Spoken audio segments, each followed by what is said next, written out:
যদি ଆଜି ଦିନକୁ ଆମେ ଚିନ୍ତା କରୁ, ଅନେକ ଲୋକ ଏଇ ଜଗତ ଛାଡି ଚାଲି ଯାଇଥାନ୍ତି, କିନ୍ତୁ ପ୍ରଭୁ ଆମକୁ ଦୟା କଲେ, ପୁଣି ଥରେ ଏକ ନୂତନ ସୁଯୋଗ ଦେଲେ, ନୂତନ ମୌକା ଦେଲେ ଆମମାନଙ୍କ ଜୀବନରେ ପୁଣି ଥରେ ତାଙ୍କ ସାନ୍ନିଧ୍ୟକୁ ଆସିବା ପାଇଁ, ତା ବାକ୍ୟ ନେଇ ବଞ୍ଚିବା ପାଇଁ, ପୁଣି ଥରେ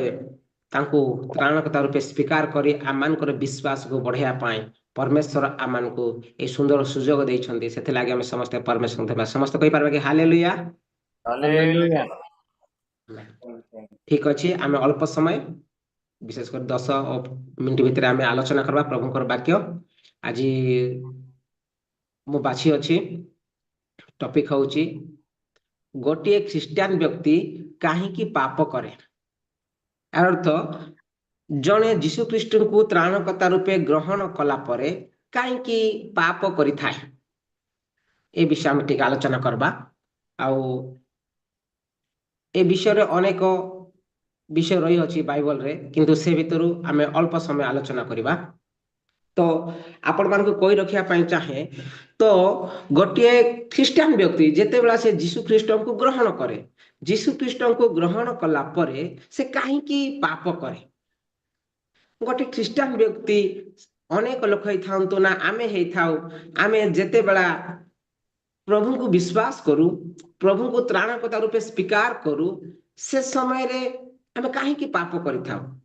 ପ୍ରିୟ ପ୍ରଭୁଙ୍କର ଲୋକମାନେ, ଆମେ ସଂକଳ୍ପ କରିଥାଉ ଯେ ମୁଁ ପାପ କରିବି ନାହିଁ, ଆମେ ପ୍ରତିଜ୍ଞା କରିଥାଉ ଯେ ମୁଁ ଆଉ ଅପରାଧ କରିବି ନାହିଁ,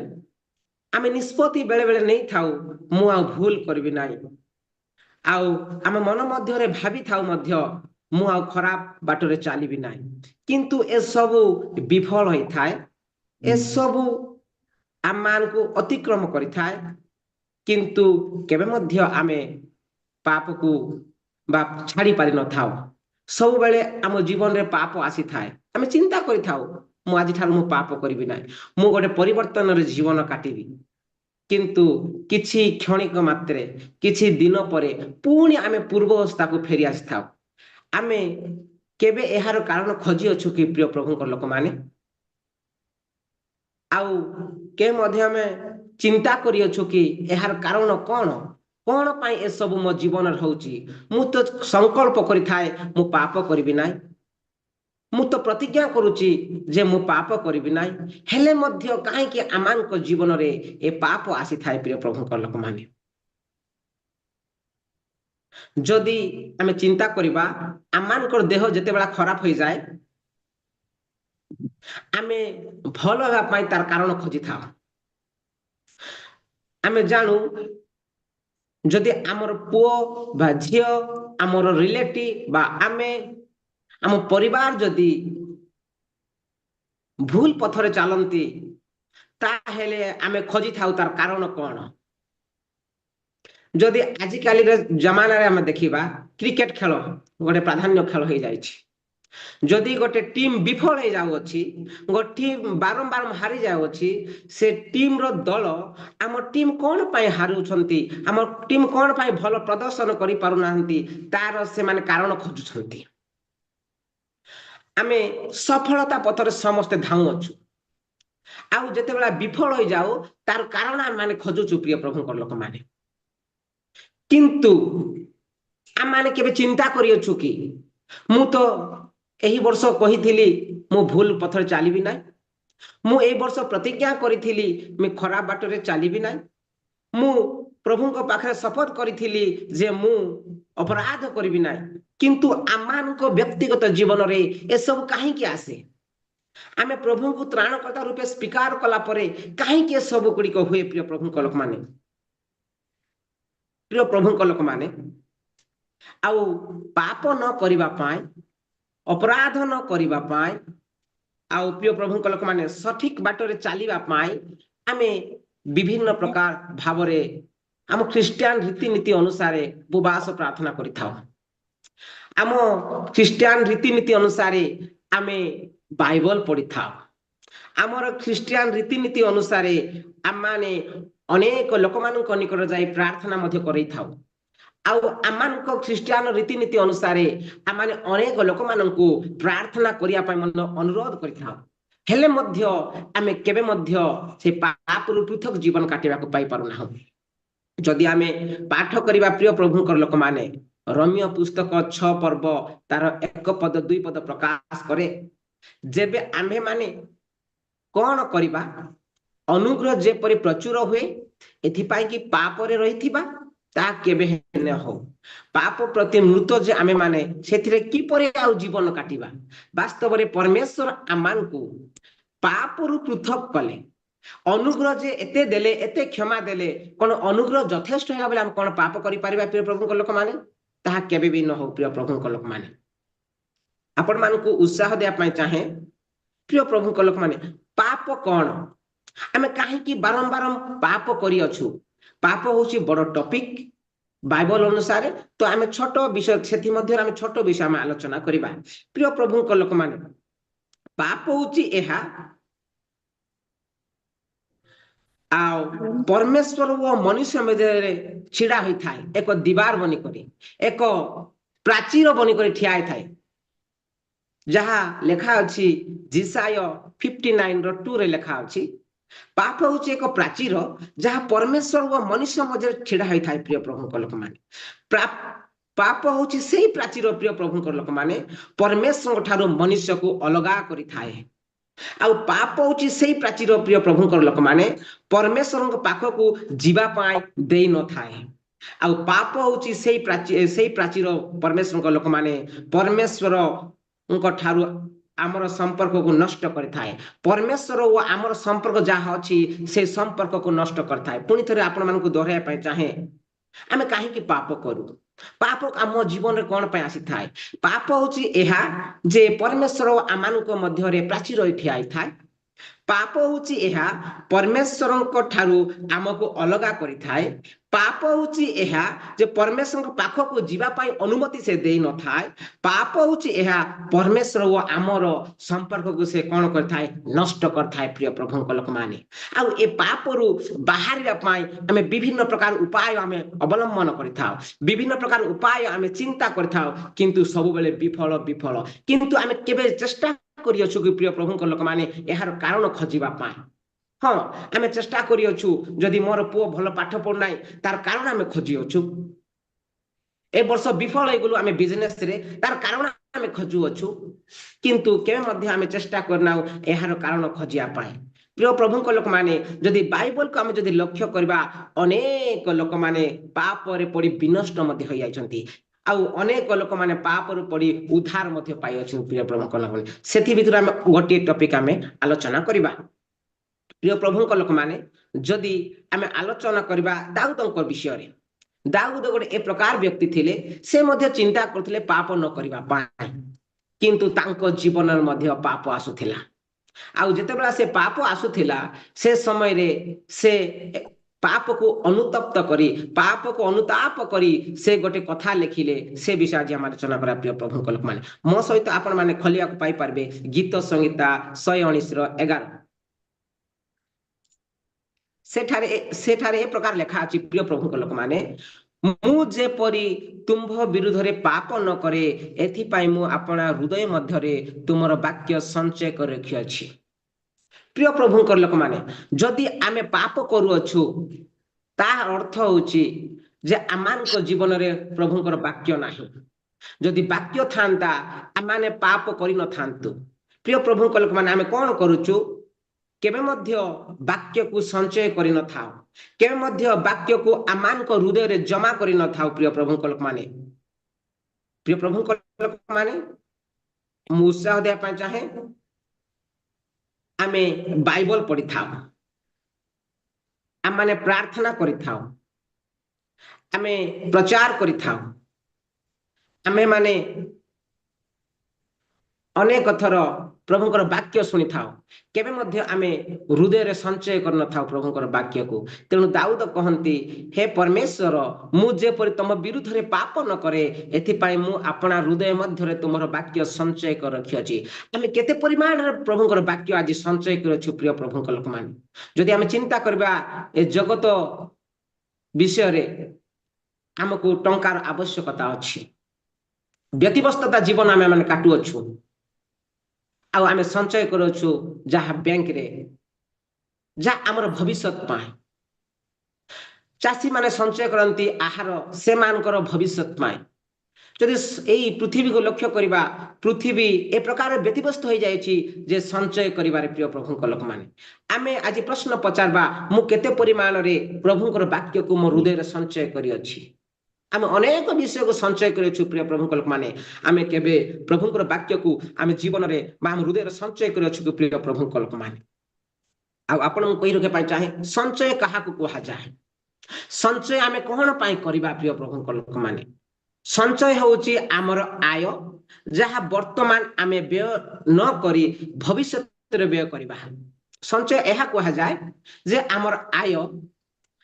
ଯାହା ବର୍ତ୍ତମାନ ଆମେ ବ୍ୟୟ ନ କରି ଖର୍ଚ୍ଚ ନ କରି ଭବିଷ୍ୟତରେ ତାହା ବ୍ୟୟ ବା ଖର୍ଚ୍ଚ କରିବା। ପ୍ରିୟ ପ୍ରଭୁଙ୍କ ଲୋକମାନେ, ବାଇବଲ ଆମକୁ କାହିଁକି ବାକ୍ୟ ଆମକୁ ଶିକ୍ଷା ଦିଏ? ବାଇବଲ ଆମକୁ କାହିଁକି କହେ ଯେ ତୁମ୍ଭେ ବାକ୍ୟକୁ ସଞ୍ଚୟ କର? ପ୍ରିୟ ପ୍ରଭୁଙ୍କ ଲୋକମାନେ, ଯଦି ଆଜିର ସମାଜକୁ, ଆଜିର ପୃଥିବୀକୁ ଆମେ ଲକ୍ଷ୍ୟ କରିବା, ଆପଣମାନଙ୍କୁ ମୁଁ ମନେ ପକାଇ ଦେବା ପାଇଁ ଚାହେଁ ଗତ ସପ୍ତାହର ନ୍ୟୁଜ। ଆପଣମାନେ ସମସ୍ତେ ଜାଣିଥାନ୍ତି ବା ଜାଣିନଥାଇ ପାରନ୍ତି, ଚାଇନା ଆମ ପଡ଼ୋଶୀ ଦେଶ ଅଟେ। ଆଉ ସେ ଦେଶରେ ସରକାର ଏ ପ୍ରକାର ନିୟମ ଲାଗୁ କଲେ, ଗତ ସପ୍ତାହର ନ୍ୟୁଜ ମୁଁ ଶୁଣୁଥିଲି ଯେ ସେ ଦେଶରେ ଆହୁରି ଧର୍ମ ବିଷୟରେ, ଈଶ୍ୱରଙ୍କ ବିଷୟରେ ବା ୟୁଟ୍ୟୁବରେ ମଧ୍ୟ ବାକ୍ୟ ପ୍ରଚାର ପାଇଁ ରୋକ ନିଆଗଲା, ମନା କରାଗଲା। ଆଉ ସେମାନେ ଆଉ ୟୁଟ୍ୟୁବରେ ମଧ୍ୟ ବାକ୍ୟ ପ୍ରଚାର କରିପାରିବେ ନାହିଁ ପ୍ରିୟ ପ୍ରଭୁଙ୍କ ଲୋକମାନେ। ବାସ୍ତବରେ ପ୍ରିୟ ପ୍ରଭୁଙ୍କ ଲୋକମାନେ, ସେ ଦେଶରେ ଏ ପରିସ୍ଥିତି ଆଜି ଆସିଅଛି। ଆମେ କେବେ ମଧ୍ୟ କହିପାରିବା ନାହିଁ କାଲିକି ଆମର ଦେଶକୁ ମଧ୍ୟ ଆସିବ ନାହିଁ। ନିଶ୍ଚୟ ପ୍ରିୟ ପ୍ରଭୁଙ୍କ ଲୋକମାନେ, କାଲିକି ମଧ୍ୟ ଆମର ଦେଶକୁ ଆସିପାର। କାରଣ ଆମେ ଜାଣୁ ସମସ୍ତେ, ଗୋଟିଏ ଜାଗାରେ ଆରମ୍ଭ ହେଲେ ତାହା ବ୍ୟାପିଥାଏ। ଆମେ ଜାଣୁ ଗତ କିଛି ବର୍ଷ ତଳେ ଚାଇନାରେ ବା ଚୀନ ଦେଶରେ ମହାମାରୀ ଷ୍ଟାର୍ଟ ହେଇଥିଲା, କରୋନା ଭାଇରସ ଷ୍ଟାର୍ଟ ହେଇଥିଲା, କିନ୍ତୁ ଆସ୍ତେ ଆସ୍ତେ ସେ ଭାରତ ମଧ୍ୟ ପ୍ରବେଶ କରିଥିଲା ଆଉ ଅନେକ ଲୋକମାନଙ୍କର ଜୀବନକୁ ନେଇ ଯାଇଥିଲା ପ୍ରିୟ ପ୍ରଭୁଙ୍କ ଲୋକମାନେ। ବାସ୍ତବରେ ପ୍ରଭୁଙ୍କର ବାକ୍ୟ କହେ, ଯାହା ଆମେ ଶୁଣିଅଛୁ, ଆମୋସ ଭବିଷ୍ୟତ ବକ୍ତାଙ୍କ ପୁସ୍ତକ ତାର 11 ପର୍ବ, ତାର 8 ପର୍ବ, ପ୍ରିୟ ପ୍ରଭୁଙ୍କ ଲୋକମାନେ 11 ପଦ ଓ 12 ପଦରେ ଏ ପ୍ରକାର ଲେଖା ଅଛି ଯେ ଆଗାମୀ ଦିନ ମାନଙ୍କରେ ଖାଦ୍ୟ ପେୟର ଦୁର୍ଭିକ୍ଷ ହେବ ନାହିଁ ପ୍ରିୟ ପ୍ରଭୁଙ୍କ ଲୋକମାନେ। ପରମେଶ୍ୱରଙ୍କର ମୁଖ ନିଃସୃତ ବାକ୍ୟ ଶୁଣିବାରେ ଦୁର୍ଭିକ୍ଷ ହେବ। ଲୋକମାନେ ଏ ସମୁଦ୍ରରୁ ଅନ୍ୟ ସମୁଦ୍ରକୁ ଦୌଡ଼ିବେ। ତ ଏବେ ମଧ୍ୟ ପ୍ରିୟ ପ୍ରଭୁଙ୍କ ଲୋକମାନେ, ପରମେଶ୍ୱରଙ୍କ ବାକ୍ୟ ଦୁର୍ଭିକ୍ଷ ହେଉଛି ଅନେକ ସ୍ଥାନ ମାନଙ୍କରେ। ପ୍ରଭୁଙ୍କର ବାକ୍ୟ ସକାଶେ ଅନେକ ଲୋକମାନଙ୍କୁ ହତ ହେବା ପାଇଁ ପଡୁଛି। ପ୍ରଭୁଙ୍କର ବାକ୍ୟ ଶୁଣିବା ପାଇଁ ଅନେକ ଲୋକମାନେ ଆଜି ମଧ୍ୟ ପାଇପାରୁନାହାନ୍ତି ପ୍ରିୟ ପ୍ରଭୁଙ୍କ ଲୋକମାନେ। ପରମେଶ୍ୱର ଆମମାନଙ୍କୁ ଅନୁଗ୍ରହ କରିଅଛନ୍ତି, ପରମେଶ୍ୱର ଆମମାନଙ୍କୁ ଦୟା କରିଅଛନ୍ତି ଓ ଆମମାନଙ୍କୁ ସେ ଗୋଟେ ଭାରତ ଭଳିଆ ଦେଶ ରଖିଅଛନ୍ତି, ଯାହାକି ପ୍ରଭୁଙ୍କର ବାକ୍ୟ ଶୁଣି ପାରୁଛୁ, ଯାହାକି ପ୍ରଭୁଙ୍କର ବାକ୍ୟ ପ୍ରଚାର କରିପାରୁଛୁ। ପ୍ରିୟ ପ୍ରଭୁଙ୍କ ଲୋକମାନେ, ଏବେ ଯଦି ଭାରତରେ ଏ ପ୍ରକାର ସମୟ ଅଛି, ଏବେ ମଧ୍ୟ ପ୍ରଚାର କଲେ ଭାରତରେ ଅନେକ ପ୍ରକାର ସମସ୍ୟା ଦେଖାଯାଉଛି। ଆପଣମାନେ ଚିନ୍ତା କରନ୍ତୁ ପ୍ରିୟ ପ୍ରଭୁଙ୍କ ଲୋକମାନେ, ଆଗାମୀ 10 ବର୍ଷ, ଆଗାମୀ 15 ବର୍ଷରେ କଣ ହେବ ଆମର ଭାରତ? ଭାରତରେ ପ୍ରଭୁଙ୍କର ବାକ୍ୟ କଣ ହେବ? ଖ୍ରୀଷ୍ଟିଆନ ମାନଙ୍କ ପ୍ରତି କଣ ହେବ? ତେଣୁ ପ୍ରଭୁଙ୍କର ବାକ୍ୟ ପ୍ରକାଶ କରେ ଯେ ତୁମ୍ଭେ ବାକ୍ୟ ସଞ୍ଚୟ କର, ଯାହା ଆଗାମୀ ଦିନ ମାନଙ୍କରେ ପ୍ରିୟ ପ୍ରଭୁଙ୍କ ଲୋକମାନେ ଆମମାନଙ୍କୁ କାର୍ଯ୍ୟରେ ଆସିବ। ପ୍ରିୟ ପ୍ରଭୁଙ୍କ ଲୋକମାନେ, ଯଦି ଆପଣ ମାନେ ମୋ ସହିତ ଖୋଲିବେ ଆୟୋବ ପୁସ୍ତକ, ପ୍ରିୟ ପ୍ରଭୁଙ୍କ ଲୋକମାନେ 22 ପର୍ବ 22 ପଦ, ସେଠାରେ ମଧ୍ୟ ଲେଖା ଅଛି ତୁମ୍ଭେ ପ୍ରଭୁଙ୍କର ବାକ୍ୟକୁ ସଞ୍ଚୟ କର। ମୋ ସହିତ ଟିକେ ଖୋଲିଦେବେ ଆୟୋବ ପୁସ୍ତକ 22 ପର୍ବ 22 ପଦ। ସେଠାରେ ଏ ପ୍ରକାର ଲେଖା ଅଛି ପ୍ରିୟ ପ୍ରଭୁଙ୍କ ଲୋକମାନେ, ମୁଁ ବିନୟ କରୁଅଛି, ତାହାଙ୍କ ମୁଖ ନିର୍ଗତ ବ୍ୟବସ୍ଥା ଗ୍ରହଣ କର ଓ ତାହାଙ୍କ ବାକ୍ୟ ଆପଣା ହୃଦୟରେ ସଞ୍ଚୟ କର। ବାସ୍ତବରେ ଏହା ହେଉଛି ଆମ ପାଇଁ ବାକ୍ୟ ସଞ୍ଚୟ କରିବା ସମୟ ପ୍ରିୟ ପ୍ରଭୁଙ୍କ ଲୋକମାନେ। କାରଣ ଆଗକୁ ମରୁଡ଼ି ଅଛି, ଆଗକୁ ଦୁର୍ଭିକ୍ଷ ଅଛି। ସେଇ ଦୁର୍ଭିକ୍ଷରୁ ଉଦ୍ଧାର ପାଇବା ପାଇଁ, ସେଇ ଦୁର୍ଭିକ୍ଷରେ ଆମକୁ ସାହାଯ୍ୟ ମିଳିବା ପାଇଁ ପ୍ରିୟ ପ୍ରଭୁଙ୍କ ଲୋକମାନେ ବାକ୍ୟ ସଞ୍ଚୟ କରିବା ଦରକାର। ଆପଣମାନେ ଆଉ ଗତ ସମୟରେ ମଧ୍ୟ ଆଲୋଚନା କରିଥିଲୁ, କଦଉଲି ଗ୍ରାମରେ ଗୋଟେ ଛୋଟ ସଭା ହେବ ବା ବଡ଼ ସଭା ହେବ, ଆଉ ସେ ସଭା ପାଇଁ ପ୍ରାର୍ଥନା କର। ଏବେ ଆମେ ଚିନ୍ତା କରୁଛୁ ଗଭର୍ଣ୍ଣମେଣ୍ଟ କେମିତି ପରମିଶନ ଆମମାନଙ୍କୁ ଦେବ, ଆଉ କୌଣସି ପ୍ରକାର ସମସ୍ୟା ନ ହେବ। ପ୍ରିୟ ପ୍ରଭୁଙ୍କ ଲୋକମାନେ, ଅନେକ ସ୍ଥାନ ଅଛି ଯାହାଠାରେ ଗଭର୍ଣ୍ଣମେଣ୍ଟ ପରମିଶନ ଦିଏ ନାହିଁ ପ୍ରିୟ ପ୍ରଭୁଙ୍କ ଲୋକମାନେ। বাস্তব রে প্রিয় প্রভুଙ୍କ লোক মানে সে সময় মধ্য কেবে আসি আম অঞ্চল পৌঁছিব আমি কেবে জানু না প্রিয় প্রভুଙ୍କ লোক মানে কিন্তু প্রভুଙ୍କର বাক্য প্রকাশ করে যে সময় বাক্য প্রচার हुए परमेश्वर আমাनको गोटे बाइबल देई अछंती ताकू संचय करिया पाए प्रिय प्रभुଙ୍କ लोक ମାନେ ଯାହାକି ଆଗାମୀ ଦିନ ମାନଙ୍କରେ ଆମେ ତାକୁ ବ୍ୟବହାର କରିବା ପାଇ ପାରିବା ପ୍ରିୟ ପ୍ରଭୁଙ୍କ ଲୋକ ମାନେ ବାକ୍ୟ ହେଉଛି ଏହା ପ୍ରିୟ ପ୍ରଭୁଙ୍କ ଲୋକ ମାନେ ଯେ ଦାଉଦ ଲେଖନ୍ତି ପ୍ରିୟ ପ୍ରଭୁଙ୍କ ଲୋକ ମାନେ ଗୀତ ସଂହିତା 119 ର 105 ରେ ତମ ବାକ୍ୟ ମୋ ଚରଣ ପାଇଁ ପ୍ରଦୀପ ଅଟେ तो वाक्य मो पथ पर आलु अटे जदि वाक्य आमान को जीवन रछि से वाक्य आमान को जगत रो पढ़ाई नबो ए जगत गोटे अंधार सदृश प्रिय प्रभु को लोक माने ए जगत गोटे पापमय जगत प्रिय प्रभु को लोक माने जदि जगत रे चालिया पाए हेले आमान को वाक्य आवश्यकता अछि से वाक्य मते शिक्षा देबो जे जो बाटे चालिया पाए हेबो आ प्रभु को पथे चालिया पाए से वाक्य शिक्षा देबो तेनु दाऊद कहिले तो वाक्य मो चरण पाए प्रदीप जदि वाक्य आमान को हृदय संचय करेछु से वाक्य जहा भूल जहा ठीक से आम को गाइड कर प्रिय प्रभु लोक मान जदि प्रिय प्रभु लोक मान प्रभु पाखक आसवाई जदि पाप आमान को अनुमति दौना प्रभु पाखक आसवाई पाप जदि ठिया अच्छी आम परमेश्वर आम मध्य प्राचीर रही परमेश्वर वाक्य आमको शिक्षा दूची जिरिमिया पुस्तक जदि आम पाठ करवा तार 23 पर्व 29 पद सेठार लेखा अच्छी आंभर वाक्य की पाषाण खंड विखंडकारी हातुड़ी तुल्य नुहे आमर वाक्य की अग्नि स्वरूप नुहे जदि आमानक मध्य पाप प्राचीर ठिया अछि सेही प्राचीर को भांगिया पाई परमेश्वर वाक्य अछि प्रिय प्रभुଙ୍କ लोक माने आमानक मध्य जदि पाप रही अछि प्रिय प्रभुଙ୍କ लोक माने सेही पाप को एबे मध्य जळैबा पाई सेही पाप को एबे मध्य ध्वंस करिया पाई प्रभुଙ୍କର वाक्य अग्नि स्वरूप कार्य करथाय प्रिय प्रभुଙ୍କ लोक माने वास्तव रे प्रिय प्रभुଙ୍କ लोक माने परमेश्वर वाक्य को संचय करबा समय आसी जाय अछि प्रिय प्रभुଙ୍କ लोक माने जदि प्रभुଙ୍କର वाक्य संचय करबा सेही वाक्य आमको पाप रु पृथक करिथाय आमान को चेतना देथाय आमान को परामर्श देथाय आमान को प्रिय प्रभुଙ୍କ लोक माने बाट देखाय थाय प्रिय प्रभुଙ୍କ लोक माने जदि हम चिंता करबा प्रिय प्रभुଙ୍କ लोक माने जदि हम यीशु ख्रीष्टଙ୍କର जीवन जेतेबेला यीशु ख्रीष्ट उपवास प्रार्थना करूथिले से समय उपवास प्रार्थना सरिला परे शैतान मध्य यीशु ख्रीष्ट को परीक्षा करिया पाए से जाइथिला प्रिय प्रभुଙ୍କ लोक माने आउ से परीक्षा ए प्रकार करिथिला जेतेले यीशु ख्रीष्ट खिदुत होइथिले भोक होइथिले से समय ता कहूची ए पत्थर गुडा को आज्ञा कर ए पत्थर गुडा को रोटी ले तू खाइ वास्तव रे प्रिय प्रभुଙ୍କ लोक माने से समय यीशु ख्रीष्ट मध्य कहिथिले मनुष्य रोटी रे बंचे नाई परमेश्वर को मुख निश्चित वाक्य रे बंचे वास्तव रे प्रिय प्रभुଙ୍କ लोक माने जदि आमे आत्मिक जीवन रे बंचिया पाए हेले आमान को परमेश्वर वाक्य को संचय करबा दरकार कोटी आमान को हृदय रे प्रिय प्रभुଙ୍କ लोक माने तेणु करी प्रिय प्रभुଙ୍କ लोक माने जदि आमे लक्ष्य करबा पुरातन नियम को प्रिय प्रभुଙ୍କ लोक माने जदि आमे आलोचना करबा द्वितीय विवरण 11 पर्व तार 18 पद 19 पद ए प्रकार लेखा अछि से समय वाक्य को तुम्हें ए प्रकार संचय कर मोसे देखल देबे द्वितीय विवरण 11 पर्व प्रिय प्रभुଙ୍କ लोक माने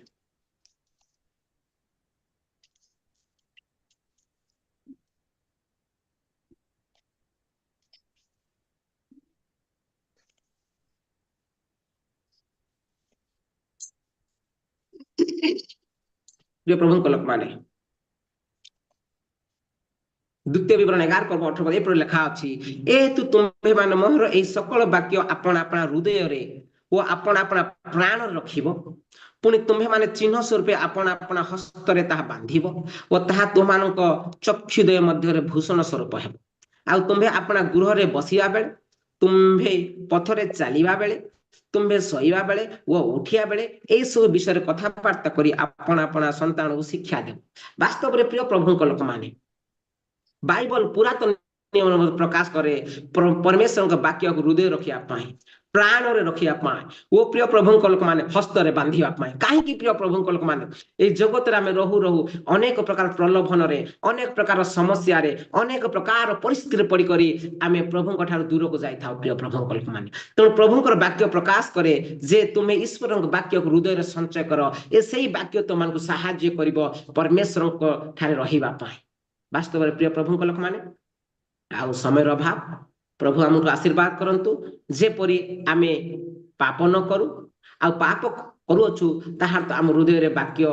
संचय करी ना हो जदि वाक्य संचय करथाओ से वाक्य आमान को चेतना दे थाय प्रिय प्रभुଙ୍କ लोक माने से वाक्य आमान को परामर्श दे थाय केउटा भूल केउटा ठीक प्रिय प्रभुଙ୍କ लोक माने प्रभु आमानक जीवन दया करंतु ओ तांकरी वाक्य संचय करा पाए परमेश्वर हमको सहायता करंतु एई पठित वाक्य रे प्रभु आशीर्वाद